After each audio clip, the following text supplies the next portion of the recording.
everyone, my name is Caroline Neal and I am on the recent Alumni Board for the College of Business. I am currently the Assistant Director at the University of South Carolina for Student Athlete Development. I studied marketing at FSU and also received my MBA. But I am here today to talk to you about all things social media and how it is an asset to build your brand. So 3 things we will cover are influence, voice, and engagement. You all know about the brands Chick-fil-A, Nike, Spanx. But you as an individual are also a brand. What do people know you for?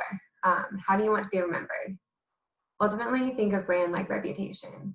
And your brand on social media can ultimately overflow in the way people perceive you professionally.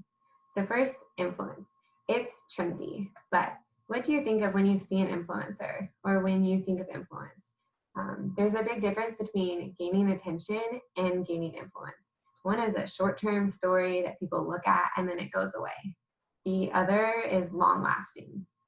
Are you going to inspire people and make a positive impact, or are you going to waste their time? So be in it for the infinite game. It's okay if at the surface you change and your filters or what the message says changes, but make sure that at the end of the day, it all sticks to your core values. It's a lot harder to maintain an image that isn't in alignment with your values and your why. Don't try to copy people either. The world doesn't need another Caroline Neal. It needs you. So be inimitable and create a lasting influence.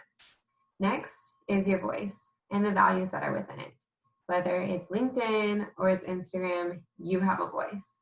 The platforms are truly just an extension of who you are. You speak loudly through what you post, how often, and honestly, you speak even louder when you're absent.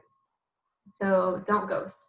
Once you're on there, you're on there. That doesn't mean you need to post every single day or interact with a ton of people. It means that you are committed to extending your voice on social media and remaining consistent in what you do and holding a productive presence. And finally, engagement. You are who you surround yourself with. You've heard this quote before. People talk to you about this with your social circles on campus and who your closest friends are. Same thing goes for social media. Who you follow, who you connect with, who you interact with, it directly influences not only yourself, but it also influences your mindset and how you decide what you post. So there's no need to follow for a follow. Take the ones you do have, give the respect to them for giving you attention so that hopefully you can move from an attention to influence. So with all of this, it's essential to remain polished and professional.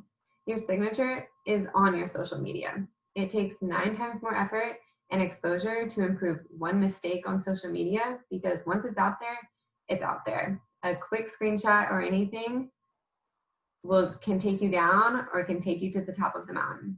So sometimes social media can also be seen as an informal resume. It's the first impression a lot of people will have on you. So it could open doors or shut some that you never even knew were coming. So take the time to reflect on who you are and how you want to be remembered. Build your brand from there. If you struggle with creativity or are unsure of where to start, or even are trying to redefine your presence, remember this. Creativity is the art of hiding your sources. So thank you for joining today's mentoring moments, and go Noles.